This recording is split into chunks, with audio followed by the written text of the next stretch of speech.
We're going to talk to Chadwick, who's calling in from California. Chadwick, you are live on Truth Wanted. What's up? Hello, Chadwick. How's it going? This is the first time I've ever, just discovered Truth Wanted today, and Willow, I just discovered your stuff about a week ago. So today? You discovered the show today, and you were already like, I'm going to call this guy. That's awesome. I love that.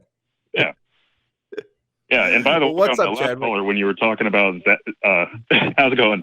When you were talking about that ghost hunter, I thought you were saying Zap Brannigan, so I'm like, cool, Futurama references. This is the part I was hoping to find. I said Zach Braff, and then I said Zach Brannigan, and then I got Zach Baggins. So I got my Zachs confused there. But Zach Brannigan, it was awesome. But now I'm thinking there should be a ghost hunting show featuring all three of them. How amazing would that be? I guess it'd have to be animated, but it could be done. That would be like anyway, crossing the streams. I don't know if you could do that. I will make it happen. Anyway, Zach Baggins should call into the show, and we should talk to him. I would love to get that man's perspective about how everything he's ever done is bullshit. But that's a side note. Chadwick, I want to hear what you have to say for us. What's up? Yeah, absolutely. So there's a topic that I haven't heard covered a lot. Whenever I've seen it touched on with things about Christian ideals and the Bible.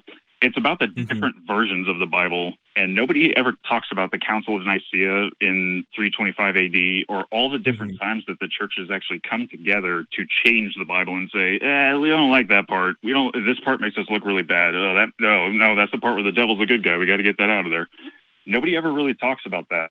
And I'm wondering if you guys know why that's not, people talk about the contradictions in the Bible, but I don't hear people argue or debate about all the times the Bible itself has been just completely washed. And I was wondering if you guys know why that is, or a couple reasons. I mean, I thought maybe for Willow it would be a good topic for a show or something. Absolutely. Couple different reasons on that. For one, there is a very, very, very big misconception about what the Council of Nicaea was. The common misconception about the Council of Nicaea is that it was where a bunch of people from the church and the Roman Emperor, Constantine, comes in and they're like, all right, we're going to figure out what's canon to the Bible and what's not.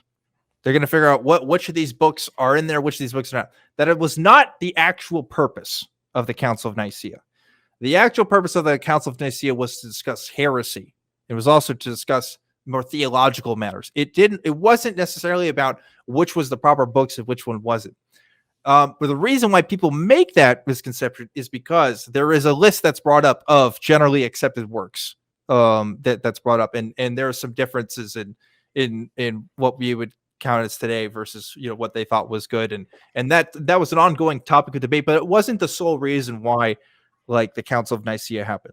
So that's one thing to consider. The other thing to consider is you're right. The Bible itself as a book has changed forms ever since its very inception. In fact, we don't actually know when the Bible that we know it today was kind of the way that it is. Because again, if you look at the writings of early church fathers, early church historians, they're often citing books that are not considered in the Bible today. In fact, you can see some of that in the Bible itself. If you're looking at some of the New Testament, it quotes the book of Enoch, which is not in there. And there's also some evidence to suggest that there's also evidence to suggest that Paul was talking about some other stuff out there too. It's pretty wild. So why don't people talk about it more? Well, they don't talk about it in church. A lot of people don't know that, hey, this book that you're reading isn't even the same. But the weirder part to me is if you go to a Catholic church, it's going to be a different Bible. Or if you go to an Ethiopian church, it's going to be a different Bible. That's always the weirdest thing to me, because it's that's happening today, contemporary. I get there, maybe you can make an argument they were still figuring stuff out, but why is that still happening today? How come God hasn't come down and said oh, actually, this is the book you should be looking at? And that's something I didn't know for quite a long time. I grew up thinking that the Bible was the Bible. Yeah. And nothing was different because everybody was on the same page. And as I grew older, I realized wait a second, there are a lot of different denominations and there's a lot of different versions of the Bible, Yep. and they don't necessarily agree. Yeah. So I can't really speak to the canonicity of the Bible. That's not my wheelhouse, and I am in no way a scholar on that. But it does remind me of something that's always bothered me, even when I was a Christian, and that is, it's interesting and troublesome how Paul is sort of the architect of modern day Christianity. Yes. And his words, or ostensibly his words, because I know some of his supposed letters are possibly written by other Yeah. people. For those who don't know, it's about half of the letters of Paul that are in the Bible are not considered genuine. So It's about half. It's there ridiculous. is that, but works Yeah. attributed to Paul, Yeah. supposedly, attributed to him, they make up the bulk of the New Testament. And whenever I was in church, that's the kind of stuff that we would focus on. So, how do we deal with this? What do we do in this situation? How do we learn the mind of God? Yeah. And which in itself is just such an absolutely narcissistic statement. It's unbelievable. Mhm. And you study Paul's letters. And I would think, okay, well, who decided that the books or letters of Paul are more important than what Jesus actually said? At some point, there was a group of dotards that were like, okay, well, we're going to have this guy's letters in this book, and that's going to Mhm. be way more important than what the supposed actual Lord of the universe said and told us to do. Yeah. And that this whole conversation reminded me of that, because almost exclusively what we would learn every week in church, with the exception of holidays like Easter, were all about Paul. Paul, Paul, Paul, Paul, Paul. And Yeah. then during Easter and Christmas, we would just do the nativity story or Jesus' crucifixion. Mhm. That's what we would learn about him. And Mhm. it's just an interesting little tidbit that I've always found bothersome. Yep. And the reason why, by the way, in case you're curious, and I'm sure you know this, Willow, but for those who are wondering, what's the deal with Paul? Why do people like him so much? Because the letters of Paul that you find in the New Testament are older than the Gospels, right? Older than the oldest known records that we have for any of the Gospel stories. And other Paul's letters are attributed between 50 to 60 AD. The earliest Gospels we have would be the Gospel of Mark, and that could be like 70 AD, maybe, right? Like that is about as early as it gets, and then everything else is written after the fact. So it's really interesting that for a lot of Christians, for a long time, if they were to go to written works besides other people that have written stuff that have been lost to time, they would go to Paul's works. They wouldn't necessarily go to this testament of Jesus and what they wrote, because as far as we know, it didn't happen yet. It didn't exist yet. The written words of Jesus, which is really fascinating. But yeah, I agree with you, Willow. The fact that Paul is kind of the dude that we go to it's not great, because I always tell people this now. Paul's just a dude, in my opinion. He's just a guy who wrote down some opinions about stuff, and somehow that has determined the working lives of millions and billions of people, which is crazy to think about. But anyway, that's a lot of info, Chadwick. What do you think? Oh no, I agree. It's just I feel like, because I've taken part in small debates and things like that. I feel like a lot of the times people jump to a answer, or they jump to something, and then it's a lot of what like Christians do when they throw up. They're like, well, okay, there's that, but then I go by God's word, and it's just like a big catch-all to be like, oh, got him. And I feel like if there's more information that you could calmly bring back and be like, well, look, even different sects or different orders don't agree with each other on what this is. Yep. Here's some information for you to look at on your own. Maybe you could do that. And it would be more of a adult, calm conversation to bring people around to actually look into this stuff and be like, okay, so this has been changed. This has been changed. They can't agree absolutely on this, that, instead of coming up with some, because without that, there's going to be no discourse. It's just going to be childish back and forth, and you don't get anywhere. Yep. And even that discourse that you're talking about, like this idea that oh, well, we have to go to the word of God. Like, if you look at the letters of Paul, if you look at the conversations Paul allegedly had with Peter, they didn't agree with stuff, and they recorded that shit in the Bible. Like, the disagreements go back to the very beginnings of Christianity. This is not different from its very origins, which is Mhm. And fascinating. that's Yeah. another thing. It's like, okay, so setting aside the timeline Yeah. of the letters versus the gospels and all this sort of Yeah. stuff, right? You have Jesus, you have Jesus' story, Yeah. and supposedly it was written by the disciples, but we're almost 100% sure that didn't happen. Okay, Yeah. fine, whatever. Yep. But then you're just taking some dude's word for it Yep. that he had an experience on the road, Yep. completely 180 turned his life around, Yep. and then started writing the doctrine for your religion. Yep. That would be like if R.N. Ra just came out and said, I'm a Christian now, and Dude. started writing a new doctrine for a new sect of Christianity, and everyone was like, oh, okay, well, we believe him because he preaches really hard and Oh well. my God. Will, you just, that is the This most, guy was a shit carpenter, but you know what? That word. let me tell you, Will just blew my mind, because the idea of Aaron Ra being the equivalent of Paul the Apostle is the funniest fucking thing. He's talked Oh my about it God. before. He's like, if he really wanted to make, when people accuse him of, oh, you're Right. just in this for money or fame or whatever, he's like, if I really wanted to make money, I would just claim to be a Christian and start going on book tours. Yeah, that's the thing. Like, he would just write a couple letters to some churches, and then Yeah. we have the fucking new Aaron Testament. Yeah. That'd be amazing. Wow. That's essentially what Paul could have done. We just take his, Yeah. or Christians just take his word for it. It's like, oh yeah, God spoke to him, and now he writes 90% of our theology. Okay, Right. let's just go with that. Yeah, that I seems got to one work. other question Yeah. I'd like to ask you. Yeah. Go ahead. One other question that, if I can ask you. So one thing I've noticed increasingly lately, especially and over the last couple of years, it seems like whenever Christians talk about the Bible, it used to be, 10 years ago and on, it used to be the Bible is the word of God. It is literal. Everything in it means something. They have the Ken Ham approach to it.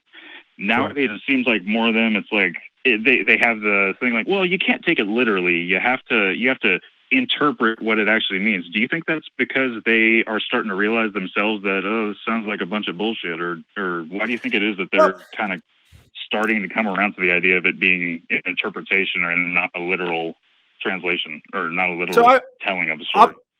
I will be fair. I will be fair to the early church fathers, some whose names escape me, coming to mind now. But the idea that the Bible should not be completely interpreted literally has been around for a long time. Like, it's not a completely recent invention.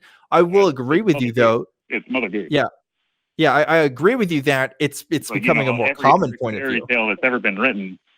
Every fairy tale that's ever been written started from a point of either trying to describe nature or good moral teachings. Like, hey, kid, let me tell you this story about, cow jumped over the moon with a nice happy ending with all these mythical creatures and beautiful things. The problem is, along the line, someone said all those tales were true, and then bing, bang, boom, you got the Crusades. But it just seems like it's coming around more lately that they're more willing to do so, is all I'm saying. There's especially a giant growth in the progressive Christian spheres that are saying, hey, we really need to kind of look at this stuff again and kind of revise our thinking. It's weird because fundamentalism, as we know it today, at least in the United States, isn't as old as we think it is. It can actually have its origins traced back to about a century and a half or so ago. Oh, actually, to the beginning of the turn of the century, of the 20th century. Because of the rise of modernism and because of the rise of secular thinking in the world, there was kind of this reverse trend of this growing movement of people who thought fundamentalist thinking was the way to go. But that being said, I do think that we are, growing into a world that's becoming, at least allegedly, more scientifically minded. At least, we're exposed to a public school curriculum that is allegedly secular, right?